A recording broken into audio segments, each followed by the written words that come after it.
Hey everyone! Welcome back to the channel. Today I'll show you how to clean up storage on your Android phone in just 1 minute. Let's get started. First, open Settings, then tap Storage or Device Care.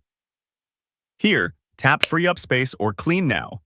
Your phone will remove junk files and temporary data instantly. Next, go to Apps and open heavy apps like Chrome, TikTok, or Instagram. Tap Clear Cache.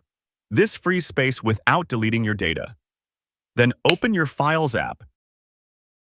Go to Downloads and delete old documents, images, or videos you don't need. Lastly, open Google Photos. If backup is on, tap Free Up Space to remove photos already backed up to the cloud. And that's it! Your Android storage is clean and your phone is faster in just 1 minute. If you found this video helpful, don't forget to like, subscribe, and hit the bell icon for more quick tips. Thanks for watching, and I'll see you in the next video.